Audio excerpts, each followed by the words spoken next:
जिंदगी में से करियर ही खत्म हो गया है। मैं पात्रता परीक्षा, वो पात्रता परीक्षा मेरे पास है, अब वो मुझे चयन परीक्षा, अब 26-27 साल में मैं बीएड करूं, पहले 2 साल, उसके बाद में मैं फिर पात्रता परीक्षा दूं दोबारा से, उसके बाद में चयन परीक्षा का। मेरे पास नहीं है पैसे, गवर्नमेंट देगी। गलत बात है ना, आपने किसी की डिग्री एक फैसले से आपने किसी की डिग्री रद्द कर दी। आप थोड़ी ना खुद से कोर्स इन्वेंट कर लिया कि हम तो 18 महीने का डीएलएड करेंगे, कह सकते हैं। अब आप दोबारा बीएड करो, दोबारा पात्रता दो, फिर दोबारा से चयन परीक्षा दे। आपको सिर्फ आपके चुनावों से मतलब है।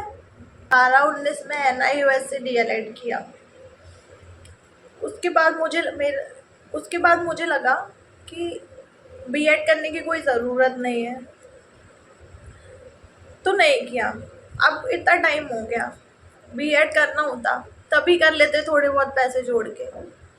लगा कि डीएड है तो कोई ज़रूरत नहीं है। पिछले साल गवर्नमेंट का डिसीजन आया कि NIUS से जो माफ़ कीजिएगा, जो सुप्रीम कोर्ट का डिसीजन आया कि NIUS से जिन्होंने भी डीएलएड किया है वो मान्य नहीं है। वहाँ पे बहुत हद तक ज़िंदगी का एक जो करियर का पॉइंट था वो ख़त्म हो चुका था उस पॉइंट पे। ठीक है, अब उसके केस चल रहे हैं। पर डे मैं वीडियो देखती हूँ यूट्यूब पे किसी न किसी का कि भाई कुछ हो रहा है, कुछ पॉजिटिव हो रहा है। जॉब तो चाहिए ना, कंपनसेट कहाँ से करोगे आप बताओ? कहाँ से कंपनसेट, गवर्नमेंट कहाँ से कंपनसेट करेगी? मुझे गवर्नमेंट से पूछना है कि आप लोगों ने सुप्रीम कोर्ट, जिनसे मतलब सुप्रीम कोर्ट माननीय न्यायालय से मतलब उम्मीद की जाती है कि वो सब बच्चों को, पूरे जो भारत के नागरिक हैं उनको न्याय दिलाएंगे।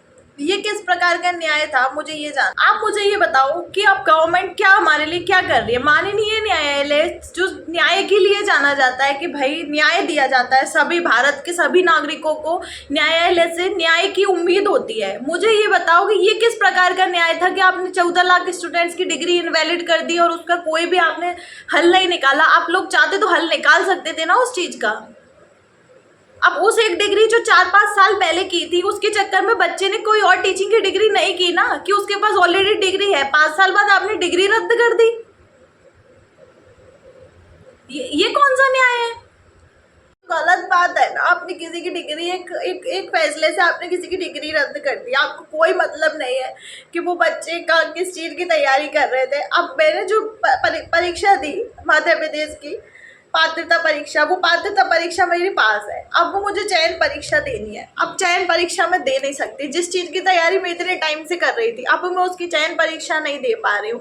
तो इसमें मेरी गलती है क्या? आप लोग पहले कर देते ना कि आपको नहीं भैया वो डिग्री मान्य नहीं है, हमको नहीं दिलाना है पेपर, हम तब भी ऐड कर लेते, कैसे भी करते, हम तो कर लेते ना। आपने तब क्यों नहीं बोला? आपने ऐसे फैसला सुना दिया एक दिन में। अब 26-27 साल में मैं बीएड करूं, पहले 2 साल, उसके बाद में मैं फिर पात्रता परीक्षा दूं दोबारा से, उसके बाद में चयन परीक्षा दूं। तो लग रहा है मेरी जिंदगी में से करियर ही खत्म हो गया है। अब मैं इस एज में बीएड करूं, उसके बाद में तैयारी करूं, और जो तैयारी अभी तक की उसका कोई मतलब नहीं निकला। अब मेरे को चयन परीक्षा देनी थी जो मैं नहीं दे पा रही हूँ, नहीं दे पाऊंगी। कोर्स भी करा सकते थे अगर उनको लग रहा था कि 2 साल जिनके बीएड हुआ है, डीएड हुआ है, उन लोगों का ये सामान नहीं है, तो वो चाहते तो। क्योंकि यार बच्चों की क्या गलती, टीचर्स की क्या गलती? कोर्स उन्होंने थोड़ी ना इन्वेंट किया था यार, कोर्स मैंने इन्वेंट किया था क्या कि बाकी बच्चों ने इन्वेंट करने वाले आप, NCTE वाले आप, NIUS से कराने वाले आप। हमने बोला था क्या उससे कराओ यार? आपको सिर्फ आपके चुनावों से मतलब है, आपको सिर्फ आपके चुनाव परिणामों से मतलब है। ठीक है यार, मैं बोल रही हूँ, मेरे को ध्रुव राठी जब वीडियो बनाता है डिक्टेटरशिप पर, तो मैं बोलती हूँ कि भाई डिक्टेटरशिप नहीं है, भारत में डिक्टेटरशिप नहीं है। पर ये तो गलत बात है ना कि आप भारत में रह रहे हो, आपको पता है भारत का संविधान है, उसके अनुरूप चीजें चल रही हैं। आपके पास सुप्रीम कोर्ट है जहाँ पे न्याय दिया जाता है, किसी की भी तानाशाही नहीं चलती है। पर सुप्रीम कोर्ट ही ऐसा करेंगे तो कैसे चलेगा? मैं किसी की भी पार्टी का, किसी भी इंसान का, ना तो किसी पार्टी का समर्थन कर रही हूँ इस वीडियो में, और ना ही किसी व्यक्ति विशेष का विरोध कर रही हूँ। मेरा सिर्फ इतना कहना है कि 14 लाख स्टूडेंट्स के साथ में अन्याय हुआ है, जो कि बिल्कुल सही नहीं हुआ। और अभी भी मैं बस एक ही चीज़ चाहती हूँ गवर्नमेंट से कि मेरे जैसे बहुत लोग होंगे जो इस इन परिस्थितियों से गुजर रहे हैं, जिनके पास अब दोबारा से समय नहीं है चयन परीक्षा, बीएड, डीएड, फलाना ठिकाना करने का, और आपने उनकी ज़िंदगी के 6 साल बर्बाद कर दिए, जो कि उनका करियर और भविष्य बनाने का समय होता है 20 to 30।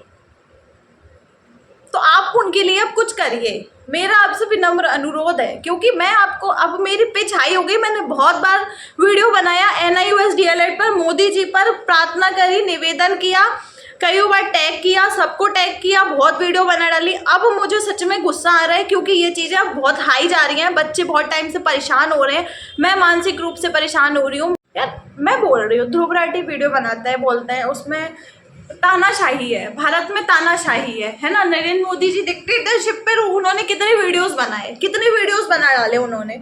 मैं एक भी वीडियो को समर्थन नहीं करती हूँ। मैं ध्रुव राठी की कुछ वीडियोस का समर्थन करती हूँ, पर मैं डिक्टेटरशिप वाली वीडियो का समर्थन बिल्कुल भी नहीं करती। मुझे पता है कि भारत में डिक्टेटरशिप नहीं है, कितनी मुश्किल से कितने शहीद हुए, कितने लोगों ने हमारी स्वतंत्रता के लिए, भारत की स्वतंत्रता के लिए कितना कुछ बलिदान किया है, उसके बाद में हमें स्वतंत्रता मिली और हम स्वतंत्र भारत के नागरिक हैं। उसके बाद अगर कोई हमें कहे कि हमारे देश में डिक्टेटरशिप है, तो ये मुझे मानने नहीं।